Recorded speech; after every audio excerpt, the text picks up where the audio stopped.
bonjour et bienvenue dans l'info de ce mercredi 2 décembre. Au sommaire de cette édition, une alerte aux colis piégés dans l'école de Tresson. Plus de peur que de mal pour les élèves et leurs encadrants. Après avoir scanné la mallette, les forces de l'ordre ont en fait découvert qu'elle contenait une machine à écrire. Des employés de la Socamen, plateforme logistique et centrale d'achat de Leclerc, dénoncent des méthodes de management proches du harcèlement. Et puis, une écurie de course hippique 100% féminine, elle vient de naître en Sarthe. Rencontre avec ces drôles de dames et leur pur sang à Chemiré-le-Gaudin. L'invité de l'info ce soir, ce sera Nelly Gay. Elle représente la liste Choisir nos régions et réunifier la Bretagne en Sarthe. Donc nous la recevons bien entendu dans le cadre des régionales. Et l'on ouvre ce journal avec donc cette alerte aux colis piégés à l'école de Tresson, c'est près de Saint-Calais, et ça s'est passé ce mercredi matin. Fort heureusement, la mallette ne contenait qu'une banale machine à écrire. Alors comment un petit colis est devenu un objet suspect et potentiellement dangereux dans cette petite commune de moins de 500 habitants? Le récit de Florent Clavel. En la déposant devant le portail de l'école, son mystérieux propriétaire ne pensait sans doute pas créer une telle pagaille. Surtout à Tresson, 470 âmes, pas franchement l'endroit pour un attentat. Mais 3 semaines après la tragédie parisienne, la machine à écrire s'est transformée en machine à oxyre. Je suis arrivée le matin à 7h-5 et il y avait le colis qui était juste posé là, juste à côté du portail. Et, de valise, c'est suspect, donc il faut que je fasse quelque chose. En application du plan Vigipirate, les gendarmes interviennent. 4 enfants qui étaient arrivés un peu plus tôt à l'école sont évacués avec 8 riverains. Fin de matinée, place à 2 des mineurs venus de Nantes. Colis suspect passé au scan. Retour à Nantes avec l'ancêtre de la tablette numérique. Ça m'a fait plus sourire qu'autre chose. Non, on est dans un petit bazin, il n'y a pas grand monde. Donc Nous pensons que quelqu'un a voulu faire un don à l'école et que c'est arrivé dans des circonstances où la personne n'a pas mesuré que ça pouvait inquiéter. Quelques heures après la découverte de cette machine à écrire suspecte, les habitants de Tresson ne sont pas sous choc. La circulation des tracteurs a repris son cours, tandis que le mystérieux donateur court toujours. En bref, les obsèques du Sartois Nicolas Degenhardt, victime des attentats de Paris le 13 novembre dernier, se sont déroulées ce mercredi en la cathédrale Saint-Julien du Mans. 1000 personnes sont venues assister à la cérémonie. La préfète de la Sarthe, Corinne Orzechowski, a prononcé quelques mots en hommage à toutes les victimes.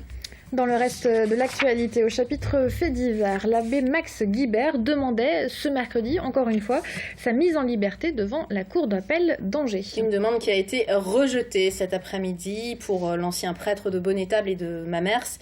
Cette même demande a déjà été rejetée en septembre dernier, période où d'autres affaires d'agression sexuelle sur mineurs ont été révélées concernant cet abbé.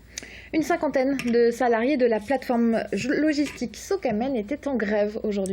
Leur revendication, un management plus humain.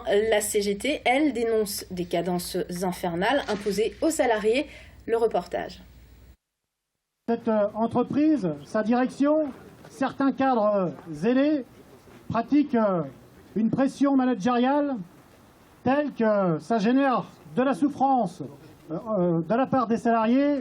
Didier Jousse, délégué départemental de la CGT, résume en ces mots le malaise qui règne dans les rangs de ses salariés. La Socamen, c'est une plateforme logistique, centrale d'achat de l'enseigne Leclerc. Elle compte 370 salariés, insuffisant d'après les responsables syndicaux pour tenir les cadences demandées par la direction. Tous les départs volontaires ne sont pas remplacés. On a une surcharge de travail qui est depuis 2 ou 3 ans où on a aujourd'hui 38 hypermarchés et 42 drives. Donc ça veut dire qu'on a une surcharge de travail, on donne de plus en plus de travail aux salariés avec moins de monde. Autre problème soulevé lors de ce rassemblement, un management qui serait, d'après les salariés, proche du harcèlement moral. Ce préparateur de commandes en poste depuis 10 ans en a fait les frais il y a quelques mois. On me suivait au WC, j'allais dehors à chaque fois, on envoyait des chefs pour me suivre, voir ce que je faisais, et ça durait un moment comme ça. Ça a duré combien de temps ? Au moins 2-3 mois, facile. Si ces salariés ne sont pas entendus, ils pourraient durcir le mouvement. De son côté, la direction ne souhaite pas répondre à nos questions. Dans le cadre de la campagne pour les régionales, nous recevons ce soir Nelly Guay, représentante de la liste Choisir nos régions et réunifier la Bretagne, c'est en Sarthe. Bonsoir Nelly Guay, merci d'être sur ce plateau. Alors votre liste s'oppose au découpage des régions. Pourquoi ? Nous nous opposons à ce découpage. À ce découpage, le découpage actuel, effectivement. Tout d'abord parce que les habitants n'ont pas été consultés. Donc c'est un fait très grave. Je pense que la loi NOTRe, pour les non-spécialistes... Sur la territorialité, cette nouvelle territorialité. Sur le poids des métropoles, c'est pareil, qui deviennent capitales régionales. Donc très peu d'informations, comme toujours. Moi, personnellement, j'ai travaillé sur la question dans une rencontre franco-allemande. Donc j'ai vu exactement les points, vous voyez, qui ne vont pas. Mais je pense que le grand public, personnellement, j'aurais été dans le même cas, ne se serait pas penché sur les questions. Donc ça ne va pas du tout. Réunifier la Bretagne, tout le monde comprend. Hein, pour les Bretons, personnellement, ma mère est du centre Finistère. Donc je suis bretonne par ma mère, sartoise par mon père. J'ai toujours vu cette carte de Bretagne dans mon enfance et pour tous les gens de ma génération et d'après. Alors justement, pour les non-bretons, les Sartois pure souche qui ne comprennent pas forcément où est l'intérêt finalement de cette liste, dont le nom est très clairement Choisir nos régions et réunifier la Bretagne. Donc comme on a un peu de temps, on parlera moins de la Bretagne, si vous voulez. Pourquoi choisir nos régions ? Personnellement, j'ai toujours été interrogée à l'étranger, souvent sur mes origines, d'où vous venez. J'ai toujours dit que mon père était normand. Vous voyez, le nord de la Sarthe, le Perche. Moi, j'ai passé mes vacances, toute mon enfance, entre Othon-du-Perche, la Ferté-Bernard, Nogent-le-Rotrou. C'est la Normandie. Je dirais, pour les gens qui habitent là-bas, probablement, c'est encore la Normandie. Donc, en France, on a des départements que le gouvernement actuel devait supprimer. Je vous rappelle qu'en 2014, on nous a dit que ce serait supprimé. Ce qui prouve bien qu'il n'y a pas vraiment d'originalité à ces départements, c'est qu'on leur a souvent donné des noms de fleuves. Vous remarquerez aussi. Et les gens ne se reconnaissent pas du tout dans ce découpage, et notamment les Pays de la Loire. Ce n'est que l'un des cas, si vous voulez, les Alsaciens avec la Champagne. Ça date pas d'hier, ça, ce redécoupage, par exemple, du Maine en Pays de la Loire, qui est effectivement une construction totalement administrative. Ça date pas d'aujourd'hui. Non, alors, on pourrait être très long sur l'historique, mais moi, ce qui me préoccupe, et les gens qui sont sur cette liste aussi, c'est l'avenir. Est-ce que le Mans, est-ce que la Sarthe, est-ce que les Sartois ont vraiment intérêt à être reliés à Nantes, Nantes, qui est au bord de la mer, qui a d'autres préoccupations, je ne vais pas détailler le problème actuel, mais enfin, que Le Mans, situé à 1 heure en TGV de Paris, au cœur d'une région que nous définissons, je tiens à dire qu'il y a des professions de foi et qu'elles détaillent tout ceci, mais que les gens ne les recevront pas parce que nous n'avons pas les moyens de les envoyer. Elles sont sur le site choisirnosregions.bzh. Ils peuvent aussi trouver la référence sur le site sarthe.gouv.fr, le site de la préfecture sur lequel on peut trouver toutes les professions de foi de toutes les listes. Voilà, alors ce qui est proposé pour cette région, celle-ci, c'est de rejoindre le centre, dont fait partie l'Eure-et-Loire par exemple, également Tours, qui est très près du Mans pour les gens qui habitent dans le sud-Sarthe, et ça irait jusqu'à la Mayenne. Alors ça forme une entité, parce qu'effectivement, sur le plan touristique, sur le plan économique, il y aurait des gains énormes. Sur le fond, ce qu'il faut savoir aussi, ce qui est un point important, c'est que nous proposons en Bretagne, par exemple, de fusionner régions et départements, et de fusionner les conseils. Donc il y aurait énormément de gains de ce point de vue-là. Ça veut dire moins d'élus, moins de fonctionnaires territoriaux, et du coup des économies ? Tout à fait. Et en compensation, il faut avoir des idées, il faut innover, il faut regarder comment font les autres. Et là-dessus, nous avons beaucoup d'idées. Vous proposez une petite révolution, malgré tout, parce que qui dit moins d'élus, ça veut dire des postes supprimés et autres. Concrètement, déjà, est-ce que vous proposez un référendum ou quelque chose, si vous obtenez des sièges, suffisamment de sièges, est-ce que vous proposez aux citoyens de reprendre finalement la main sur ces questions-là? Oui, c'est indispensable, et personnellement, et sur notre liste, tout le monde est d'accord, on pense que tous ces abstentionnistes, 50% on nous dit, sont des gens comme nous qui n'ont pas envie de confier leur destin à des grands partis, où on apprend que l'un ministre de la Défense va s'occuper de la région Bretagne accessoirement. Est-ce que c'est pas la tentation, malgré tout, quand même, dans le discours du tous pourris, un petit peu?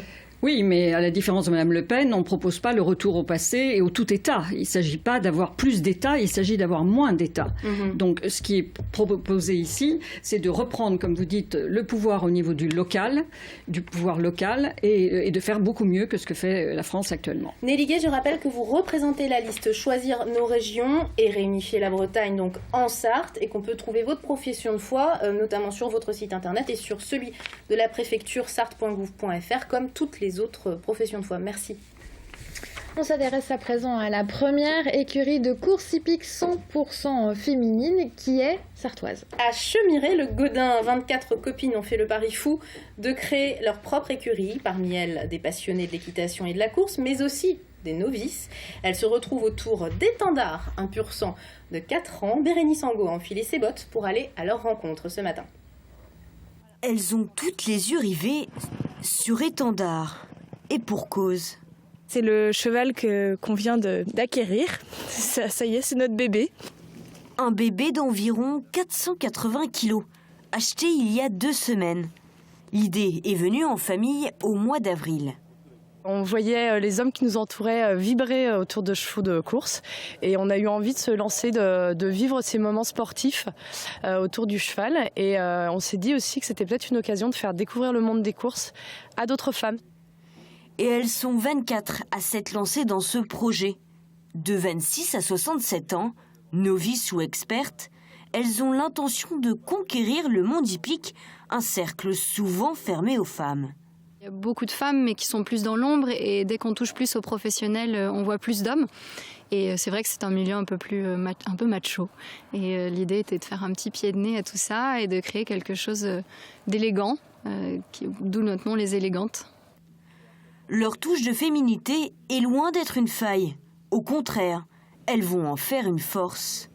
Nous, on va s'attacher davantage au cheval, à l'animal en lui-même, plutôt qu'à ses résultats, même si on va se passionner, même si on va se prendre au jeu, l'encourager.